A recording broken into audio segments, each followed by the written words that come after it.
Hi, Bonnie. Well, how are you today? Good to see you. Good to meet you. Yeah, nice to meet you. How are Thanks for things talking. going so far? Talking a lot about this hysterically fun film. Yes, it's great. Yeah. Good stuff. I'm speaking to you from Toronto. You shot this film not too far from me in Montreal.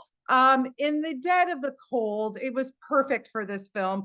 Tell me a little bit about that. Are you a California boy, or like, are you used to that kind of weather? Um, I'm not from California. I'm actually I grew up over on the East Coast. I grew up in Allentown, Pennsylvania, Okay, and so you're a pro. You're a pro. Okay. yeah, and then now I actually live in Colorado, so it's pretty cold out here too. Okay, so you You know, didn't have to stretch too far to, feel the freeze. But and go ahead. sorry.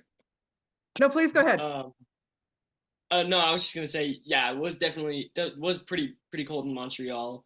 Um, but and I've also filmed some stuff in Toronto as well. And I know it can get pretty cold out there.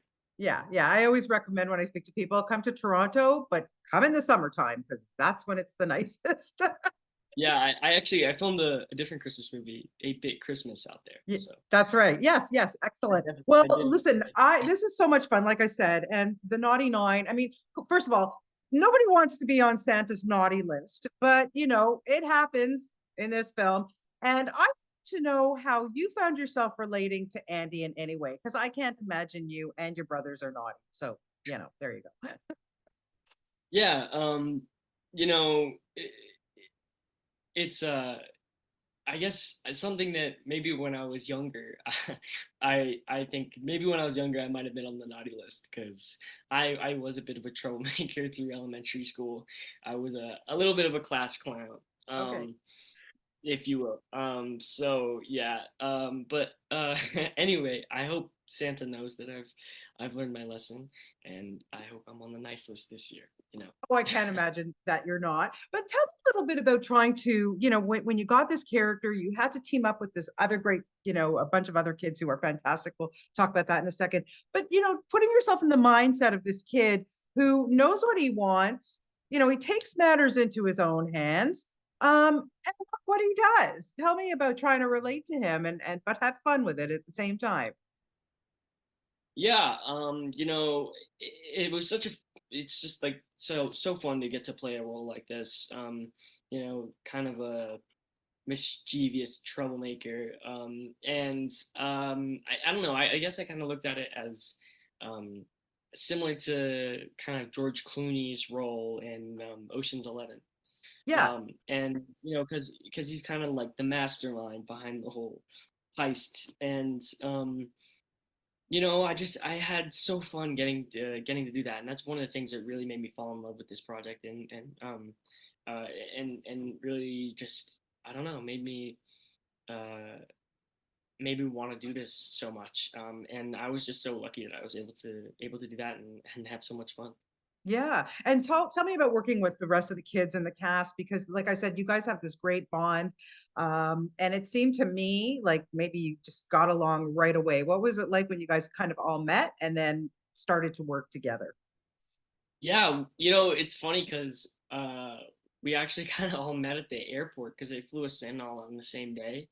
And we were flying into Canada, so we had to, go through customs and stuff. So Yeah. it kind of sometimes it takes a while because we had to get our work permits and stuff. So while we were there, we were we were all in the customs office, and we kind of just we all met there because we kind of just saw like we kept seeing more and more kids around my age, and they were all with their parents, and it just looked like they were doing the same thing that I was doing. And so eventually we kind of figured it out that they were all the Yeah. all the kids that were a part of this project. So anyway, it was a kind of an interesting way to meet them. But anyway, yeah, we met through at the airport, and then yeah, we sort of just immediately we all kind of just became friends, really close. And we used to play cards and stuff after work, and yeah, I think we just created a really nice bond. And because of that, it made the relationships in the movie just so real and so Absolutely. easy to bring off because all those friendships were real. Yeah. Tell me a little bit about too, because in a film like this, clearly you're working a lot with your imagination because there's all these special effects that are going to have to come into play.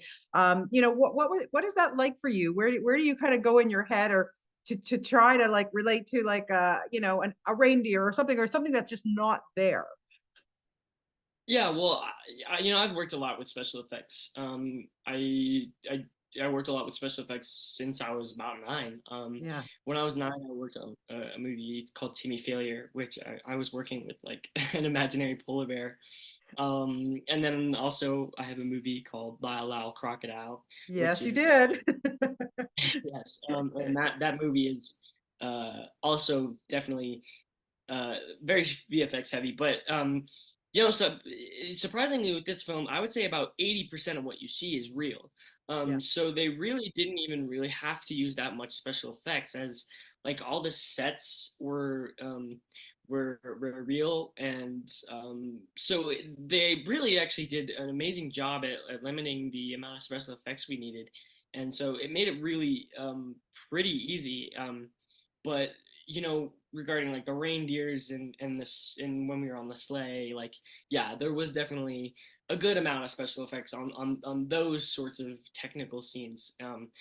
And when you're doing something like that, it all just comes down to imagination, Yeah. and using the things you do have, like the sleigh and the movements of it and all of that to kind of help your imagination and guide your imagination to just believe you're in the reality and then just live through that.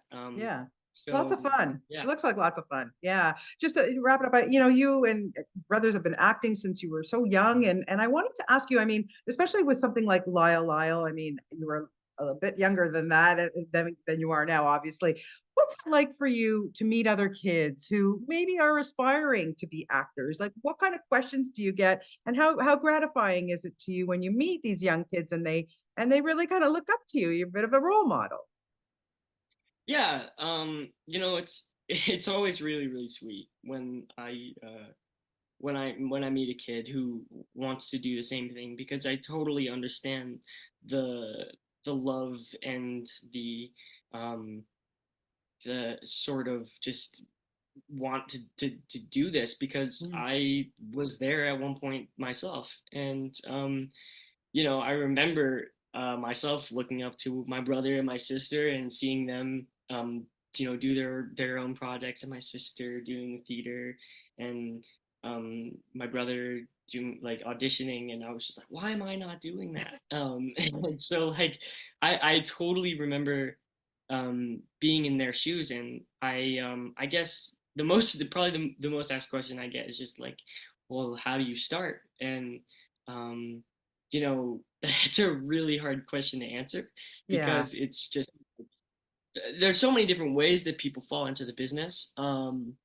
And I mean, it's just if you have the love for it, um, and you find a way to bring that love to the table, that's really what's important. And just like if that's through doing your local theater, because I mean I started doing my like local theater when I was 6, and that's really what Yeah. got me started. And I did a lot of theater projects, and worked with my dad on that. And however you can get yourself out there, and however you can get yourself um just doing it, that's just what's important. And the more you do it, the more natural it'll be. And yeah.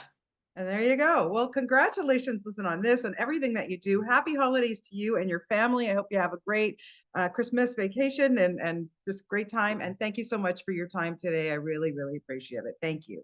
Thank you so much. Happy Okay, take holidays. care. Have a nice day. Bye bye.